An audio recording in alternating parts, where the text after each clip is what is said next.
എൻ്റെ അപ്പൻ്റെ പേര് ആൻ്റണി, ഇടവക ആൻ്റണി. എൻ്റെ അനുജൻ്റെ പേര് ആൻ്റണി. ഞാൻ 7ാം ക്ലാസ്സിൽ പഠിക്കുമ്പോൾ കണ്ട അത്ഭുതം എൻ്റെ അനുജൻ്റെ കക്ഷത്തിലുണ്ടായ വലിയൊരു മുഴ മാറിയതാണ്. അന്ന് ചുള്ളിക്കൽ എന്ന് പറയുന്ന കൊച്ചിയിലൊരു പള്ളിയുണ്ട്, ഭയങ്കര അത്ഭുതം നടക്കുന്ന പള്ളിയാണ്. അപ്പോൾ ഇവനെ ഇത് ഓപ്പറേഷൻ ചെയ്യണമെന്നാണ് ഡോക്ടർ പറയണത്. അപ്പം പറഞ്ഞു അവിടെ നിൽക്കട്ടെ, നിങ്ങൾ അന്തോണീസിൻ്റെ അടുക്കൽ പോയിട്ട് കുർബാന അർപ്പിച്ച് കുർബാന സ്വീകരിച്ച് നേർച്ച കഴിച്ചു വന്നിട്ട് തീരുമാനിക്കാം. ഞാൻ ഇന്നും ഓർക്കണേണ്, എൻ്റെ കണ്ണിൽ ആ കാഴ്ച ഇപ്പോഴും കാണാൻ സാധിക്കും. നൊവേനയും ഇതെല്ലാം കഴിഞ്ഞ് ബോട്ട് ജെട്ടിയാണ്. അവിടെ എത്തിയപ്പോൾ 1 മണിക്കൂറുണ്ട് ബോട്ട് വരാൻ. അപ്പോൾ ചേട്ടൻ പറഞ്ഞു ഇവൻ്റെ കച്ചത്തിലെ മുഴ പോയോ എന്ന് നമുക്ക് നോക്കാം. അങ്ങനെ അവൻ്റെ ഷർട്ട് മാറ്റി നോക്കിയപ്പോൾ അത് അപ്രത്യക്ഷമായി. ഇത് ഞാൻ കണ്ട അത്ഭുതമാണ്. പിന്നീട് എൻ്റെ പൗരോഹിത്യ ജീവിതത്തിൽ 40 വർഷം ഞാൻ ഏകദേശം ഒരു 8-9 പ്രാവശ്യം പാതുവായിൽ പോയിട്ടൊരു വൈദികനാണ്. ആ വിശുദ്ധൻ കുരിശു വരച്ച ഇടം, ആ വിശുദ്ധൻ ജനിച്ച സ്ഥലം ലിസ്ബൺ, ആ വിശുദ്ധൻ്റെ തിരുശേഷികളൊക്കെ നേരിട്ട് കണ്ട വ്യക്തിയാണ് നിങ്ങളോട് സംസാരിച്ചുകൊണ്ടിരിക്കുന്നത്. കുഞ്ഞുങ്ങളില്ലാത്ത ദമ്പതികൾക്ക് കുഞ്ഞുങ്ങളുണ്ടായ സംഭവങ്ങളുണ്ട്. ഒന്ന് ഞാൻ ഓർക്കുന്നത്, ജോയിസ് റാമ്പിക്കലച്ചൻ ചെട്ടിക്കാടുണ്ടായ സമയം 23 വർഷം കഴിഞ്ഞ് കുഞ്ഞുണ്ടായ സംഭവമുണ്ട്. അവിടെ ഫോട്ടോ സഹിതം പ്രദർശിപ്പിച്ചിട്ടുണ്ട്.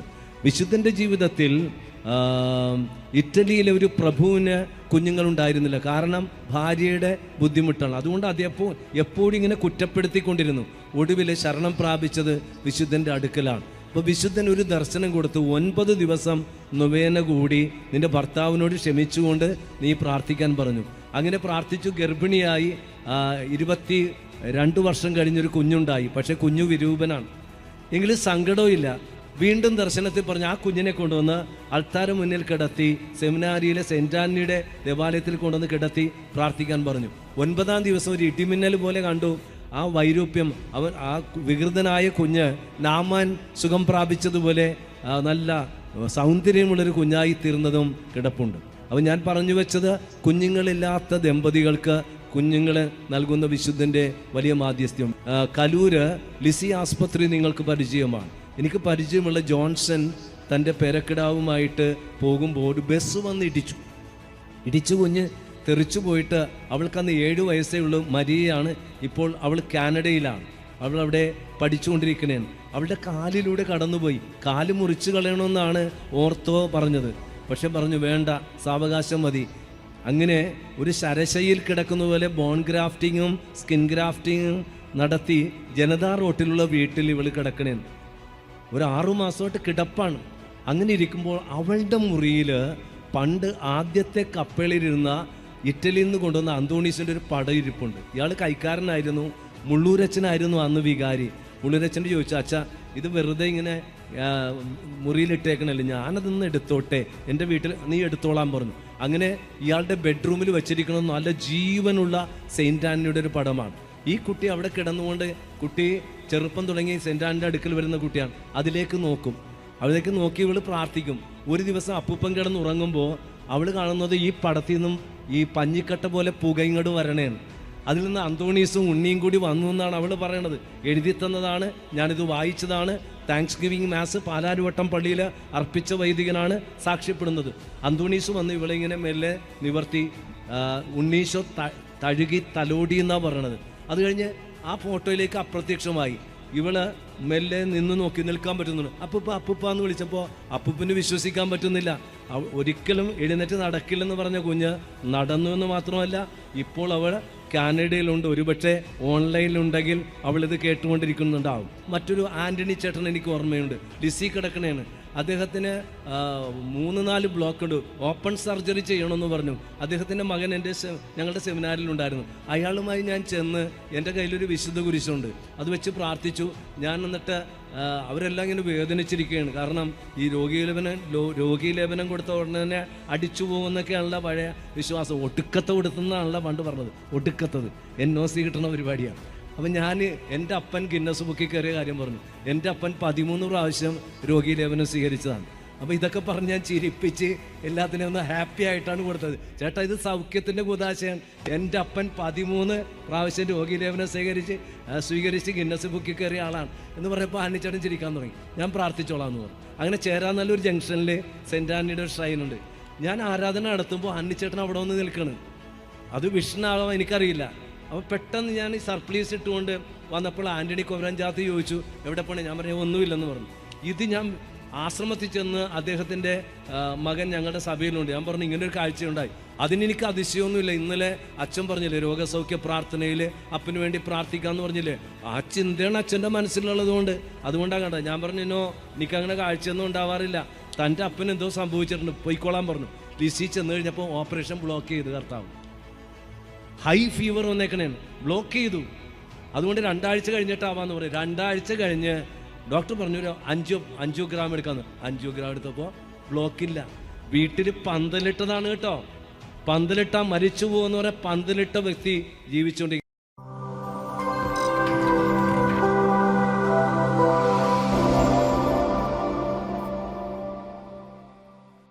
യെശയ്യായുടെ പുസ്തകം 43:1 നമുക്കെല്ലാവർക്കും സുപരിചിതമാണ്. ഞാൻ നിന്നെ പേര് ചൊല്ലി വിളിച്ചിരിക്കുന്നു. ജെറമ്യായുടെ പുസ്തകം 29:11 എനിക്ക് നിന്നെക്കുറിച്ച് ഒരു പദ്ധതിയുണ്ട്. പേരിട്ട ദൈവത്തിന് പേരിട്ടവരെക്കുറിച്ച് പ്ലാനും പദ്ധതിയുണ്ട്. അതാണ് നമ്മൾ വണങ്ങുന്ന വിശുദ്ധന്മാരുടെ ജീവിതം. നമ്മുടെ ജീവിതവും അപ്രകാരമാകണമെങ്കിൽ സെയിൻറ്റ് ആന്റണി ജന്മദിന സന്ദേശമായി നൽകുന്നത് receive the blessing, give the blessing and B A blessing. എല്ലാവർക്കും മനസ്സിലായി, എല്ലാവരും ഇംഗ്ലീഷ് മീഡിയമാണ്. എങ്കിലും മലയാളത്തിൽ പറയാം.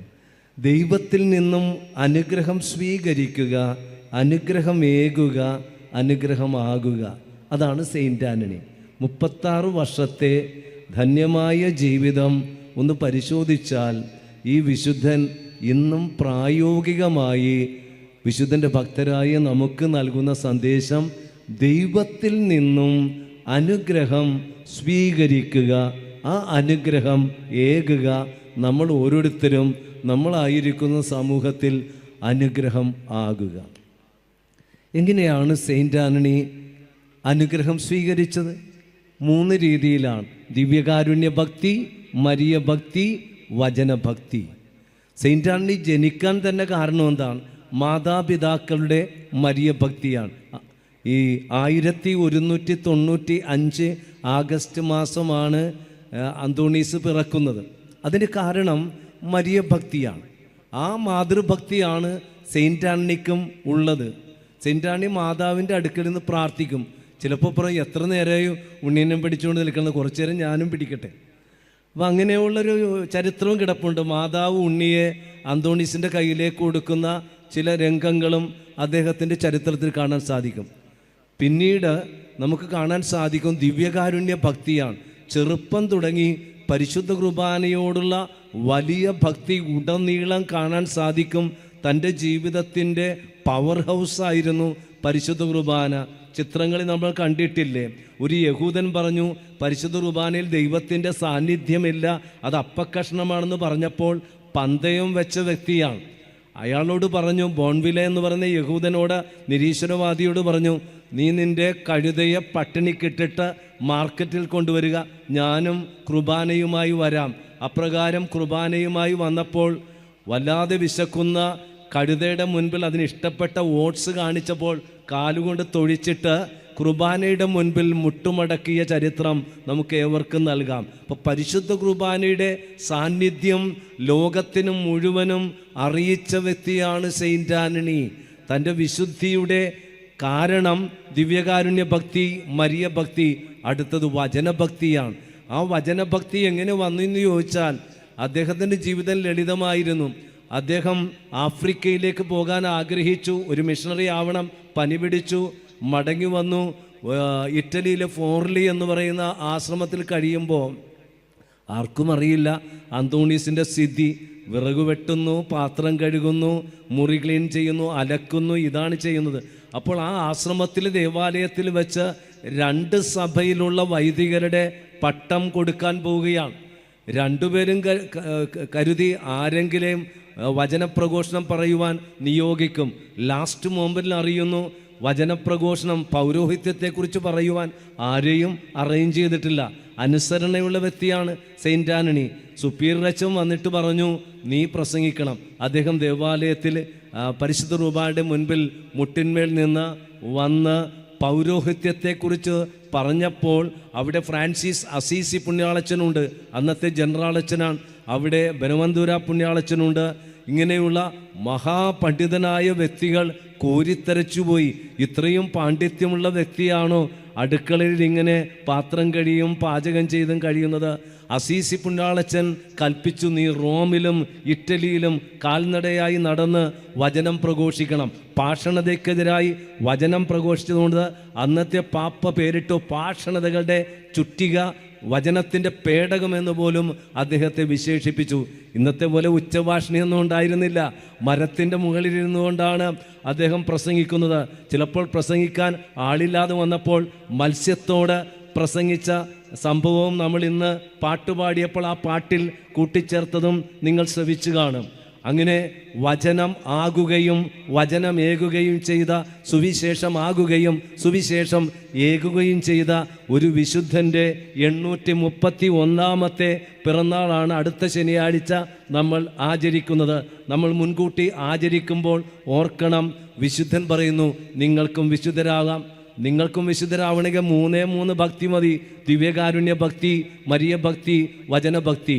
കാലം ചെയ്തു പോയ കൊർന്നേലിയസ് പിതാവ്, ഈ ഇരിക്കുന്ന വൈദികർക്കൊക്കെ നന്നായിട്ടറിയാം. പിതാവ് സെമിനാരിയിൽ വരുമ്പോൾ സെമിനാരി വിദ്യാർത്ഥികളോട് പറയുന്നത് എന്താണെന്നറിയാമോ? മക്കളെ, ദിവ്യകാരുണ്യ ഭക്തിയും മരിയ ഭക്തിയും വചനഭക്തിയും ഉണ്ടെങ്കിൽ നിങ്ങൾ ഒരിക്കലും നിങ്ങളുടെ ദൈവവിളി നഷ്ടപ്പെടില്ല. അതുതന്നെയാണ് മാതാപിതാക്കളായ നിങ്ങളോടും വിശുദ്ധനും തിരുസഭയ്ക്കും പറയാനുള്ളത്. ഇനി രണ്ടാമത്തെ സ്റ്റേജിലേക്ക് വരാം. അപ്പം അനുഗ്രഹം ദിവ്യകാരുണ്യത്തിൽ നിന്നും മരിയ ഭക്തിയിൽ നിന്നും വചനഭക്തിയിൽ നിന്നും സ്വീകരിച്ചത് കൊണ്ടായില്ല. ദിവ്യകാരുണ്യം ജീവകാരുണ്യമാകണം. അത് പ്രാക്ടിക്കലാണ്. ദിവ്യകാരുണ്യം ജീവകാരുണ്യമാകണം. മാതാപിതാക്കളായി നിങ്ങൾ കുർബാന സ്വീകരിച്ച അമ്മമാർ അടുക്കളയിലേക്ക് പോകുമ്പോൾ അടുക്കളയിൽ കുർബാന തുടരണേ. ആ അടുക്കള ഭർത്താവിനും മക്കൾക്കും വേണ്ടിയുള്ള ഒരു കുർബാനയുടെ തുടർച്ചയാണ്. ചേട്ടന്മാരും അനുജന്മാരും നിങ്ങൾ വർക്ക്ഷോപ്പിലേക്ക് പോകുന്നു, ജോലി സ്ഥലത്തേക്ക് പോയി ആ ജോലി ഉണ്ടല്ലോ, അതൊരു കുർബാനയാണ്. പ്രത്യേകിച്ച് ഭാര്യയ്ക്കും മക്കൾക്കും വേണ്ടി. മക്കളായി നിങ്ങൾ സ്കൂളിൽ പോയി നന്നായി പഠിച്ച് A+ വാങ്ങിക്കുമ്പോൾ, ഉയർന്ന മാർക്ക് വാങ്ങിക്കുമ്പോൾ നിങ്ങളും കുർബാന തുടരുകയാണ്. അതാണ് ബലിജീവിതം. അതാണ് ഗീവ് ദ ബ്ലെസ്സിങ് എന്ന് പറഞ്ഞത്.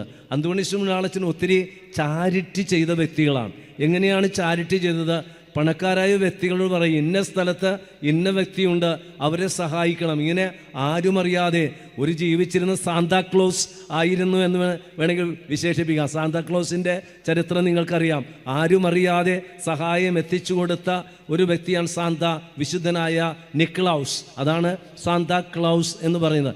അതുപോലത്തെ ഒരു പ്രവൃത്തി അദ്ദേഹത്തിൻ്റെ ജീവചരിത്രം വായിക്കുമ്പോൾ കാണാൻ സാധിക്കും. അപ്പം നമ്മുടെ ജീവിതത്തിലും നമ്മൾ മറ്റുള്ളവർക്ക് ശുശ്രൂഷയിലൂടെ, പരിപാലനയിലൂടെ, സ്നേഹത്തിലൂടെയൊക്കെ ചെയ്യണം. അതാണ് രണ്ടാമത്തെ പടി. മൂന്നാമത്തേതാണ് ബി എ ബ്ലെസ്സിങ്. ഇവിടെ ബി എ പ്രീസ്റ്റ് എന്ന് പറയും. B A priest. അതുപോലെ ബി എ ബ്ലെസ്സിങ്. നമ്മൾ ഓരോരുത്തരും ബ്ലെസ്സിങ് ആകണം. എങ്ങനെയാണ് ബ്ലെസ്സിങ് ആകേണ്ടത്? അന്തോണീസ് നമുക്ക് കാണിച്ചിരുന്ന അത്ഭുതങ്ങളാണ് ഓരോ ബ്ലെസ്സിങ്. എൻ്റെ വീട് പനങ്ങാട്, എൻ്റെ അപ്പൻ്റെ പേര് ആൻ്റണി, ഇടവക ആൻ്റണി, എൻ്റെ അനുജൻ്റെ പേര് ആൻ്റണി. ഞാൻ 7ാം ക്ലാസ്സിൽ പഠിക്കുമ്പോൾ കണ്ട അത്ഭുതം, എൻ്റെ അനുജൻ്റെ കക്ഷത്തിലുണ്ടായ വലിയൊരു മുഴ മാറിയതാണ്. അന്ന് ചുള്ളിക്കൽ എന്ന് പറയുന്ന കൊച്ചിയിലൊരു പള്ളിയുണ്ട്, ഭയങ്കര അത്ഭുതം നടക്കുന്ന പള്ളിയാണ്. അപ്പോൾ ഇവനെ ഇത് ഓപ്പറേഷൻ ചെയ്യണമെന്നാണ് ഡോക്ടർ പറയണത്. അപ്പം പറഞ്ഞു, അവിടെ നിൽക്കട്ടെ, നിങ്ങൾ അന്തോണീസിൻ്റെ അടുക്കൽ പോയിട്ട് കുർബാന അർപ്പിച്ച് കുർബാന സ്വീകരിച്ച് നേർച്ച കഴിച്ചു വന്നിട്ട് തീരുമാനിക്കാം. ഞാൻ ഇന്നും ഓർക്കണേണ്. എൻ്റെ കണ്ണിൽ ആ കാഴ്ച ഇപ്പോഴും കാണാൻ സാധിക്കും. നൊവേനയും ഇതെല്ലാം കഴിഞ്ഞ് ബോട്ട് ജെട്ടിയാണ്. അവിടെ എത്തിയപ്പോൾ 1 മണിക്കൂറുണ്ട് ബോട്ട് വരാൻ. അപ്പോൾ ചേട്ടൻ പറഞ്ഞു, ഇവൻ്റെ കക്ഷത്തിലെ മുഴ പോയോ എന്ന് നമുക്ക് നോക്കാം. അങ്ങനെ അവൻ്റെ ഷർട്ട് മാറ്റി നോക്കിയപ്പോൾ അത് അപ്രത്യക്ഷമായി. ഇത് ഞാൻ കണ്ട അത്ഭുതമാണ്. പിന്നീട് എൻ്റെ പൗരോഹിത്യ ജീവിതത്തിൽ 40 വർഷം ഞാൻ ഏകദേശം ഒരു 8-9 പ്രാവശ്യം പാതുവായിൽ പോയിട്ടൊരു വൈദികനാണ്. ആ വിശുദ്ധൻ കുരിശു വരച്ച ഇടം, ആ വിശുദ്ധൻ ജനിച്ച സ്ഥലം ലിസ്ബൺ, ആ വിശുദ്ധൻ്റെ തിരുശേഷികളൊക്കെ നേരിട്ട് കണ്ട വ്യക്തിയാണ് നിങ്ങളോട് സംസാരിച്ചുകൊണ്ടിരിക്കുന്നത്. അപ്പോൾ ആ വിശുദ്ധൻ്റെ ജീവിതത്തിലേക്ക് വരുമ്പോൾ വലിയ അത്ഭുതങ്ങൾ കാണാൻ സാധിക്കും. പ്രത്യേകിച്ച് പല നൊവേന, ചെട്ടിക്കാട്, അതുപോലെ തന്നെ പല സ്ഥലങ്ങളിലും തൃശ്ശൂർ, ഇവിടെ ഒക്കെ പോകുമ്പോൾ കണ്ടിട്ടുള്ളത് കുഞ്ഞുങ്ങളില്ലാത്ത ദമ്പതികൾക്ക് കുഞ്ഞുങ്ങളുണ്ടായ സംഭവങ്ങളുണ്ട്. ഒന്ന് ഞാൻ ഓർക്കുന്നത്, ജോയിസ് റാമ്പിക്കൽ അച്ഛൻ ചെട്ടിക്കാടുണ്ടായ സമയം 23 വർഷം കഴിഞ്ഞ് കുഞ്ഞുണ്ടായ സംഭവമുണ്ട്. അവിടെ ഫോട്ടോ സഹിതം പ്രദർശിപ്പിച്ചിട്ടുണ്ട്. വിശുദ്ധൻ്റെ ജീവിതത്തിൽ ഇറ്റലിയിലെ ഒരു പ്രഭുവിന് കുഞ്ഞുങ്ങളുണ്ടായിരുന്നില്ല. കാരണം ഭാര്യയുടെ ബുദ്ധിമുട്ടാണ്. അതുകൊണ്ട് അദ്ദേഹം എപ്പോഴും ഇങ്ങനെ കുറ്റപ്പെടുത്തിക്കൊണ്ടിരുന്നു. ഒടുവിൽ ശരണം പ്രാപിച്ചത് വിശുദ്ധൻ്റെ അടുക്കലാണ്. അപ്പോൾ വിശുദ്ധൻ ഒരു ദർശനം കൊടുത്ത് 9 ദിവസം നൊവേന കൂടി നിൻ്റെ ഭർത്താവിനോട് ക്ഷമിച്ചുകൊണ്ട് നീ പ്രാർത്ഥിക്കാൻ പറഞ്ഞു. അങ്ങനെ പ്രാർത്ഥിച്ചു. ഗർഭിണിയായി 22 വർഷം കഴിഞ്ഞൊരു കുഞ്ഞുണ്ടായി. പക്ഷേ കുഞ്ഞു വിരൂപനാണ്. എങ്കിലും സങ്കടമില്ല. വീണ്ടും ദർശനത്തിൽ പറഞ്ഞ് ആ കുഞ്ഞിനെ കൊണ്ടുവന്ന് അൾത്താര മുന്നിൽ കിടത്തി സെമിനാരിയിലെ സെൻറ്റ് ആന്റണിയുടെ ദേവാലയത്തിൽ കൊണ്ടുവന്ന് കിടത്തി പ്രാർത്ഥിക്കാൻ പറഞ്ഞു. 9-ാം ദിവസം ഒരു ഇടിമിന്നൽ പോലെ കണ്ടു. ആ വൈരൂപ്യം, ആ വികൃതനായ കുഞ്ഞ് നാമാൻ സുഖം പ്രാപിച്ചതുപോലെ നല്ല സൗന്ദര്യമുള്ളൊരു കുഞ്ഞായി തീർന്നതും കിടപ്പുണ്ട്. അപ്പോൾ ഞാൻ പറഞ്ഞു വെച്ചത്, കുഞ്ഞുങ്ങളില്ലാത്ത ദമ്പതികൾക്ക് കുഞ്ഞുങ്ങളെ നൽകുന്ന വിശുദ്ധൻ്റെ വലിയ മാധ്യസ്ഥ്യം. വീണ്ടും വലിയ സംരക്ഷണവും സൗഖ്യവും. കലൂര് ലിസി ആസ്പത്രി നിങ്ങൾക്ക് പരിചയമാണ്. എനിക്ക് പരിചയമുള്ള ജോൺസൺ തൻ്റെ പേരക്കിടാവുമായിട്ട് പോകുമ്പോൾ ഒരു ബസ് വന്ന് ഇടിച്ചു കുഞ്ഞ് തെറിച്ചു പോയിട്ട്, അവൾക്കന്ന് 7 വയസ്സേ ഉള്ളൂ. മരിയയാണ്. ഇപ്പോൾ അവൾ കാനഡയിലാണ്. അവൾ അവിടെ പഠിച്ചുകൊണ്ടിരിക്കണേണ്. അവളുടെ കാലിലൂടെ കടന്നുപോയി. കാല് മുറിച്ച് കളയണമെന്നാണ് ഓർത്തോ പറഞ്ഞത്. പക്ഷെ പറഞ്ഞു വേണ്ട, സാവകാശം മതി. അങ്ങനെ ഒരു ശരശയിൽ കിടക്കുന്ന പോലെ ബോൺ ഗ്രാഫ്റ്റിങ്ങും സ്കിൻ ഗ്രാഫ്റ്റിങ്ങും നടത്തി ജനതാ റോട്ടിലുള്ള വീട്ടിൽ ഇവൾ കിടക്കണേന്ന്. ഒരു 6 മാസമായിട്ട് കിടപ്പാണ്. അങ്ങനെ ഇരിക്കുമ്പോൾ അവളുടെ മുറിയിൽ പണ്ട് ആദ്യത്തെ കപ്പലിലിരുന്ന ഇറ്റലിയിൽ നിന്ന് കൊണ്ടുവന്ന അന്തോണീസിൻ്റെ ഒരു പടം ഇരിപ്പുണ്ട്. ഇയാൾ കൈക്കാരനായിരുന്നു. മുള്ളൂരച്ചനായിരുന്നു അന്ന് വികാരി. മുള്ളൂരച്ചൻ്റെ ചോദിച്ചു, അച്ഛാ ഇത് വെറുതെ ഇങ്ങനെ മുറിയിലിട്ടേക്കണല്ലേ, ഞാനതൊന്ന് എടുത്തോട്ടെ, എൻ്റെ വീട്ടിൽ നീ എടുത്തോളാൻ പറഞ്ഞു. അങ്ങനെ ഇയാളുടെ ബെഡ്റൂമിൽ വെച്ചിരിക്കണം നല്ല ജീവനുള്ള സെയിൻറ്റ് ആന്റണിയുടെ ഒരു പടമാണ്. ഈ കുട്ടി അവിടെ കിടന്നുകൊണ്ട്, കുട്ടി ചെറുപ്പം തുടങ്ങി സെൻറ്റ് ആന്റണിയുടെ അടുക്കൽ വരുന്ന കുട്ടിയാണ്. അതിലേക്ക് നോക്കും. അതിലേക്ക് നോക്കി ഇവൾ പ്രാർത്ഥിക്കും. ഒരു ദിവസം അപ്പൂപ്പൻ കിടന്നുറങ്ങുമ്പോൾ അവൾ കാണുന്നത് ഈ പടത്തിൽ നിന്നും ഈ പഞ്ഞിക്കട്ട പോലെ പുക ഇങ്ങോട്ട് വരണേണ്. അതിൽ നിന്ന് അന്തോണീസും ഉണ്ണിയും കൂടി വന്നു എന്നാണ് അവൾ പറയണത്. എഴുതി തന്നതാണ്, ഞാനിത് വായിച്ചതാണ്. താങ്ക്സ് ഗിവിങ് മാസ് പാലാരിവട്ടം പള്ളിയിൽ അർപ്പിച്ച വൈദികനാണ് സാക്ഷ്യപ്പെടുന്നത്. അന്തോണീസ് വന്ന് ഇവളെ ഇങ്ങനെ മെല്ലെ നിവർത്തി, ഉണ്ണീശോ തഴുകി തലോടി എന്നാണ് പറയണത്. അത് കഴിഞ്ഞ് ആ ഫോട്ടോയിലേക്ക് അപ്രത്യക്ഷമായി. ഇവള് മെല്ലെ നിന്ന് നോക്കി നിൽക്കാൻ പറ്റുന്നുണ്ട്. അപ്പൂപ്പ എന്ന് വിളിച്ചപ്പോൾ അപ്പൂപ്പിന് വിശ്വസിക്കാൻ പറ്റുന്നില്ല. ഒരിക്കലും എഴുന്നേറ്റ് നടക്കില്ലെന്ന് പറഞ്ഞ കുഞ്ഞ് നടന്നു എന്ന് മാത്രമല്ല, ഇപ്പോൾ അവൾ കാനഡയിലുണ്ട്. ഒരുപക്ഷെ ഓൺലൈനിലുണ്ടെങ്കിൽ അവളിത് കേട്ടുകൊണ്ടിരിക്കുന്നുണ്ടാവും. അപ്പം ഞാൻ പറഞ്ഞു വെച്ചത് ഇതുപോലെ ഇനി രസകരമായിട്ടുള്ള സംഭവങ്ങളുണ്ട്. അന്തോണീസിൻ്റെ ദേവാലയത്തിലെ കലൂര് അവിടെയുള്ള പാട്രിക് അച്ഛൻ എന്നോട് പറഞ്ഞു, PVS ആസ്പത്രിയിൽ ഒരാൾ മരിക്കാൻ കിടപ്പുണ്ട്, അച്ഛൻ പോയിട്ട് രോഗീലേപനം കൊടുക്കണമെന്ന് പറഞ്ഞു. ഞാനവിടെ ചെന്നപ്പോൾ 5 മക്കൾ അമേരിക്ക, ആഫ്രിക്ക, ഓസ്ട്രേലിയ, UK, ഗൾഫിൽ നിന്നൊക്കെ വന്നേക്കണേ. എൻ്റെ ചെവി വന്നിട്ട് പറഞ്ഞു, അച്ഛാ പെട്ടെന്ന് ചാവാനുള്ള പ്രാർത്ഥന ചൊല്ലണേ, പെട്ടെന്ന് ചാവാനുള്ള പ്രാർത്ഥന ചൊല്ലണേ. പലതരം പ്രാർത്ഥനയുണ്ട് ഈ രോഗീലേപനത്തിന്. അപ്പോൾ നല്ല മരണത്തിന് വേണ്ടിയുള്ള പ്രാർത്ഥന ഞാൻ ചൊല്ലിയതാണ്. തുറന്ന കുമ്പസാരോട് പറയണം. കാരണം ഇയാൾ ഫുൾ ടൈം വെള്ളത്തിലാണ്, താമരയാണ്, BJP അല്ല.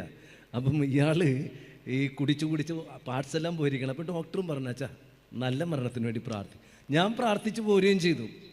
പിറ്റേ മാസം പാട്രിക് അച്ഛൻ ചോദിച്ചു, കഴിഞ്ഞ മാസം അച്ഛൻ PVS പോയി പ്രാർത്ഥിച്ചില്ലേ രോഗിക്ക് വേണ്ടി? ഞാൻ ചോദിച്ചു, അടിച്ചു പോയാന്ന് ചോദിച്ചു. അടിച്ചൊന്നും പോയിട്ടില്ല. അയാൾ ഇതേ പൂമാല ഇടാൻ വന്ന് നിൽക്കണമെന്ന്. എനിക്ക് വിശ്വസിക്കാൻ പറ്റില്ല. മരിച്ചു പോകുമെന്ന് പറഞ്ഞ ആ വ്യക്തി അത്ഭുതകരമായിട്ട് വന്നിരിക്കുന്നു. വീണ്ടും ഈ കോട്ടപ്പുറത്തുള്ള മറ്റൊരു ആൻ്റണി ചേട്ടൻ എനിക്ക് ഓർമ്മയുണ്ട്. ലിസി കിടക്കണേണ്. അദ്ദേഹത്തിന് 3-4 ബ്ലോക്കുണ്ട്. ഓപ്പൺ സർജറി ചെയ്യണമെന്ന് പറഞ്ഞു. അദ്ദേഹത്തിൻ്റെ മകൻ ഞങ്ങളുടെ സെമിനാറിലുണ്ടായിരുന്നു. അയാളുമായി ഞാൻ ചെന്ന്, എൻ്റെ കയ്യിലൊരു വിശുദ്ധ കുരിശുണ്ട്, അത് വെച്ച് പ്രാർത്ഥിച്ചു. ഞാൻ എന്നിട്ട് അവരെല്ലാം ഇങ്ങനെ വേദനിച്ചിരിക്കുകയാണ്. കാരണം ഈ രോഗീലേപനം കൊടുത്ത ഉടനെ തന്നെ അടിച്ചു പോകുന്നൊക്കെയാണല്ലോ പഴയ വിശ്വാസം. ഒടുക്കത്തെ കൊടുത്തുന്നാണല്ലോ പണ്ട് പറഞ്ഞത്. ഒടുക്കത്തത് NOC കിട്ടുന്ന പരിപാടിയാണ്. അപ്പം ഞാൻ എൻ്റെ അപ്പൻ ഗിന്നസ് ബുക്കിൽ കയറിയ കാര്യം പറഞ്ഞു. എൻ്റെ അപ്പൻ 13 പ്രാവശ്യം രോഗി ലേപനം സ്വീകരിച്ചതാണ്. അപ്പോൾ ഇതൊക്കെ പറഞ്ഞ് ഞാൻ ചിരിപ്പിച്ച് എല്ലാത്തിനും ഒന്ന് ഹാപ്പി ആയിട്ടാണ് കൊടുത്തത്. ചേട്ടാ, ഇത് സൗഖ്യത്തിൻ്റെ കുതാശയാണ്.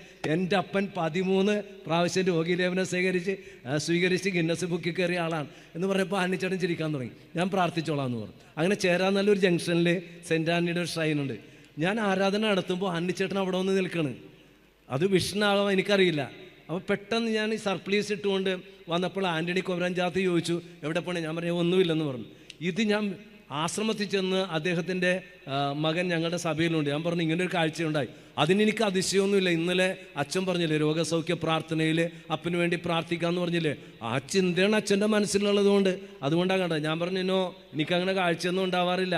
തൻ്റെ അപ്പന് എന്തോ സംഭവിച്ചിട്ടുണ്ട്, പോയിക്കോളാൻ പറഞ്ഞു. ലിസി ചെന്ന് കഴിഞ്ഞപ്പോൾ ഓപ്പറേഷൻ ബ്ലോക്ക് ചെയ്ത് കർത്താവ്.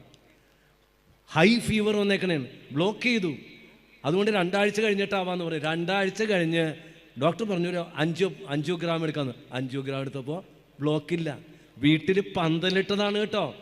പന്തലിട്ട മരിച്ചു പോകുമെന്ന് പറയാൻ പന്തലിട്ട വ്യക്തി ജീവിച്ചുകൊണ്ടിരിക്കുക. അവസാനമായി കടക്കണി വന്നിട്ട് മരിക്കാൻ പോകുന്നൊരു കോടീശ്വരൻ നിത്യാരാധന ഇരിക്കുകയാണ് സെൻറ്റ് ആനീസിൻ്റെ ഷ്രൈനിൽ. ഇയാൾ വചനം കേട്ടത് എന്താണ്? ഇയാളെപ്പോലെ കടബാധ്യതയുള്ള ഒരാൾ ഗോശ്രീ പാടത്ത് നിന്ന് ചാടിപ്പോകാൻ പോകുന്ന ഒരു കാര്യമാണ് ഈ വൈദികം പറഞ്ഞത്. അത് കേട്ടപ്പോൾ അയാൾക്ക് പ്രത്യാശയായി. അത്രയും നേരം അയാൾ കുമ്പസാരിച്ചില്ല. കാരണം കുമ്പസാരിച്ച ഇരിക്കണ അച്ഛന്മാർ പറയും അയ്യോ ചാവല്ലേ, കർത്താവ് അനുഗ്രഹിക്കും, അന്തോണീസ് തരും എന്ന് പറഞ്ഞ് ഉപദേശിച്ചു. സത്യമാണത്. പക്ഷേ ഇയാൾ ഇത് കേട്ടപ്പോൾ അയാൾക്ക് പ്രത്യാശയായി. എന്നിട്ട് എൻ്റെ കയ്യിൽ അയാൾ സൈനൈഡുമായിട്ടാണ് വന്നത്. അയാൾ പറഞ്ഞു ഞാൻ ഇന്ന സ്ഥലത്ത് നിന്ന് വന്ന ആളാണ്, ഇത് സൈനൈഡാണ്, ഇത് കഴിക്കാൻ വേണ്ടിയിട്ട് ഞാൻ കാത്തിരിക്കണേന്, സന്ധ്യയായിട്ട് വേണം ഹോട്ടലിൽ പോകാൻ, സൈനൈഡ് കഴിച്ച് മരിക്കണം. കോടീശ്വരനാണ്, വീട്ടിൽ പലതരം കോസ്റ്റ്ലി കാറൊക്കെ ഉണ്ട്. പക്ഷേ ഇയാൾക്ക് കടക്കണിയുള്ളത് ആർക്കും അറിയില്ല. ഈ മനുഷ്യൻ അതിനുശേഷം സ്വിച്ച് ഓൺ ചെയ്തപ്പോൾ ഭാര്യ വിളിച്ചു. ഭാര്യയ്ക്ക് അയാളുടെ ഹൃദയത്തുടിപ്പ് മനസ്സിലാക്കി. കൂട്ടുകാരും വിളിച്ചു. അയാളുടെ കടങ്ങളെല്ലാം കൂട്ടുകാരെ ഏറ്റെടുത്തു. ഇന്നും അയാൾ ഈ നൊവേന കേന്ദ്രത്തിൽ വരുന്നുണ്ട്. ഞാൻ അവസാനിപ്പിച്ചോട്ടെ. ഞാൻ പറഞ്ഞു വെച്ച സന്ദേശം വളരെ ക്ലിയറാണ്, സിമ്പിളാണ്. സെൻറ്റ് ആന്റണി നമുക്ക് നൽകുന്ന സന്ദേശം അനുഗ്രഹം സ്വീകരിക്കണം. അതിന് 3 വഴികളാണ്: ദിവ്യകാരുണ്യ ഭക്തി, മരിയ ഭക്തി, വചനഭക്തി. എന്നിട്ട് ഈ അനുഗ്രഹം മറ്റുള്ളവർക്ക് കൊടുക്കണം. നമ്മുടെ ഓരോ കുർബാനയും ദിവ്യകാരുണ്യം ജീവകാരുണ്യമായിട്ട് മാറണം.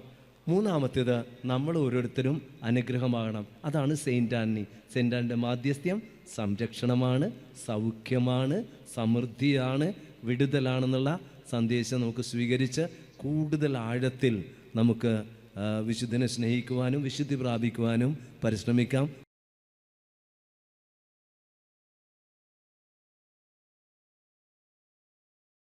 കരോന്ന് ഹൃദയത്തോട് ചേർത്ത് വച്ച് ഈശോയിലേക്ക് നോക്കി നമ്മുടെ ഈ പ്രദേശത്തെ മുഴുവനും ലോകരാഷ്ട്രങ്ങൾ, ഭാരതം, കേരളം, നമ്മുടെ പ്രാർത്ഥനാ സഹായം ആവശ്യപ്പെട്ട വ്യക്തികൾ, വിശുദ്ധൻ്റെ പാദാന്തികത്തിൽ എഴുതിയിട്ടിട്ടുള്ള അപേക്ഷകൾ, മനസ്സിലെഴുതിയ അപേക്ഷകൾ,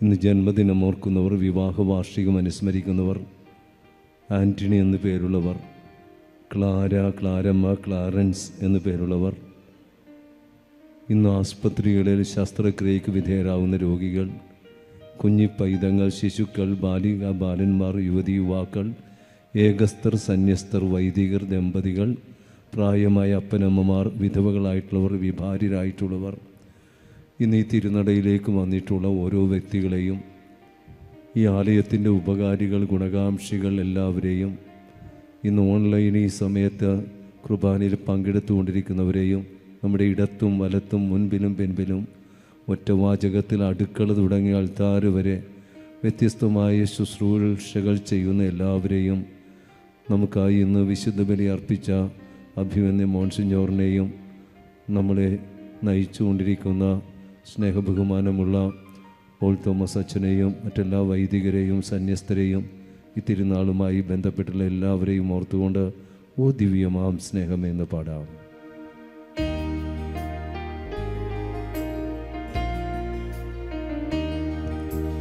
ഓ ദിവ്യമാം സ്നേഹമേ, ഓ ദിവ്യകാരുണ്യമേ, എല്ലാവരും പാടിയേ. ഓ ദിവ്യമാം സ്നേഹമേ, ഓ ദിവ്യകാരുണ്യമേ. സുവിശേഷത്തിലെ യേശുവിൻ്റെ അത്ഭുതങ്ങളും അടയാളങ്ങളും ഒന്ന് മനസ്സിൽ സൂക്ഷിച്ചാണ് നമ്മൾ പ്രദക്ഷിണത്തിലേക്ക് പങ്കെടുക്കാൻ പോകുന്നത്. നമ്മുടെ ഈശോ 4 വിധത്തിലാണ് അത്ഭുതങ്ങൾ പ്രവർത്തിച്ചത്. വചനത്താൽ സുഖപ്പെടുത്തി, തൊട്ടു സുഖപ്പെടുത്തി, തൊട്ടവർ സുഖം പ്രാപിച്ചു, നിഴൽ വീണ് സുഖം പ്രാപിച്ചു.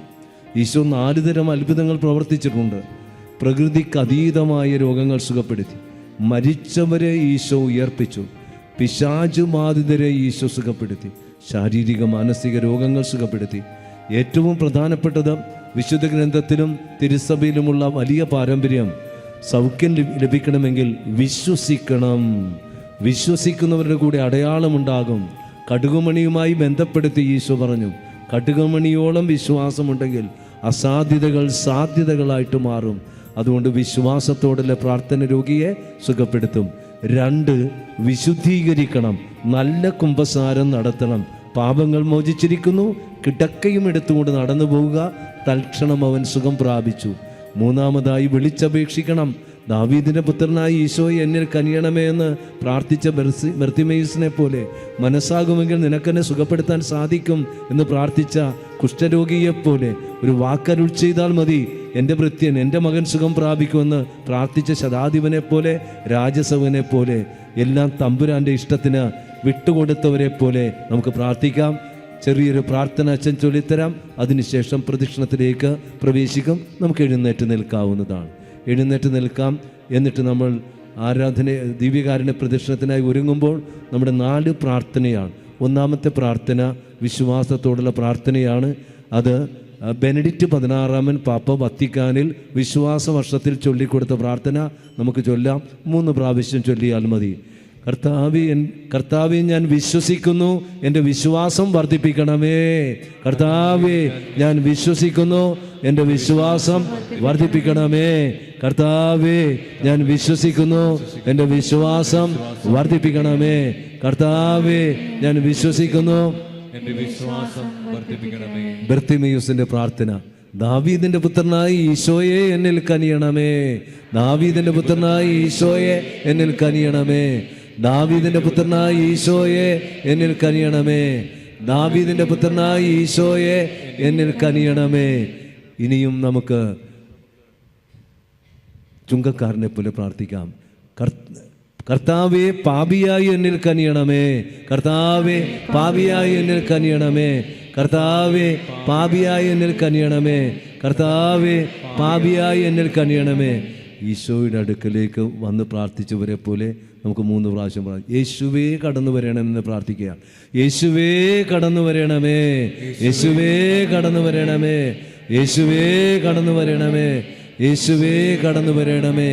നമ്മൾ ദിവ്യകാരുണ്യ പ്രദക്ഷിണത്തിലേക്ക് പ്രവേശിക്കുമ്പോൾ നാഥ വരണമേ, എന്നിൽ നിറയണമേ, നാഥ വരണമേ, സൗഖ്യം നൽകണമെന്ന് പാടുകയാണ്. ഈശോയെ എഴുന്നള്ളിച്ചുകൊണ്ടിരുമ്പോൾ യാതൊരു കാരണവശാലും തൊട്ടുമുത്തരുത് എന്ന് സ്നേഹത്തോടെ ഓർമ്മപ്പെടുത്തുന്നു. ദിവ്യകാരുണ്യത്തെ ആരാധിക്കാനുള്ളതാണെന്നുള്ള കാര്യം മറന്നു പോകരുത്. ദിവ്യകാരുണ്യം വരുമ്പോൾ ഈശോയിലേക്ക് നോക്കുക. അവനെ നോക്കിയവർ പ്രകാശിതരായി. പാടാം, ഓ ദിവ്യമാം സ്നേഹമേ.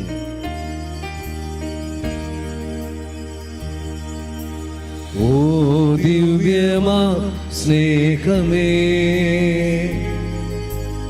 ഓ ദിവ്യ കാരുണ്യമേ. എല്ലാവരും ഓ ദിവ്യമാ സ്നേഹമേ, ഓ ദിവ്യ കാരുണ്യമേ. നാഥാ വരണമേ, നാഥാ വരണമേ, എന്നിൽ നിറയണമേ. നാഥാ വരണമേ, സൗഖ്യം നൽകണമേ.